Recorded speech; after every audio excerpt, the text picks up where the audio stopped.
السلام علیکم ورحمۃ اللہ وبرکاتہ۔ بسم اللہ الرحمن الرحیم۔ آج کی ہماری حدیث جس کا عنوان یہ ہے کہ ذکر الہی کی ترکیب، کہ اللہ جل جلالہ کا ذکر کرو ہر وقت، چلتے ہوئے، پھرتے ہوئے، سوتے ہوئے، جس جگہ ہیں آپ، پاک جگہ ہیں، باوضو، اگر آپ کا وضو نہیں تب بھی آپ اللہ کا ذکر کر سکتے ہیں۔ حضرت عبداللہ بن عمر رضی اللہ تعالی عنہ سے یہ حدیث مروی ہے کہ حضور علیہ الصلوۃ والسلام نے ارشاد فرمایا، اللہ جل جلالہ کے ذکر کے علاوہ زیادہ گفتگو نہ کیا کرو، دنیاوی بے فضول جس کا کوئی مقصد نہیں وہ باتیں نہ کیا کرو، اس لیے کہ اللہ سبحانہ و تعالیٰ کے ذکر کے سوا زیادہ باتیں کرنا یہ دل کی سختی کا سبب ہے، اور لوگوں میں اللہ کی رحمت و عنایت سے سب سے زیادہ دور وہ شخص ہوتا ہے کہ جو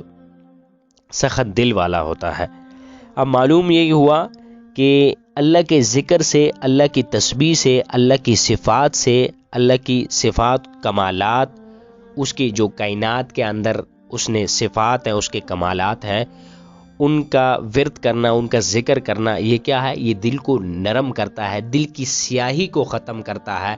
جو گناہوں پر ندامت کے انسان گناہ کرتا ہے تو بعد میں وہ نادم ہوتا ہے کہ میں نے یہ جو گناہ کیا ہے، یہ فعل کیا ہے، اس کی سزا مجھے اللہ رب العزت آخرت میں دے گا۔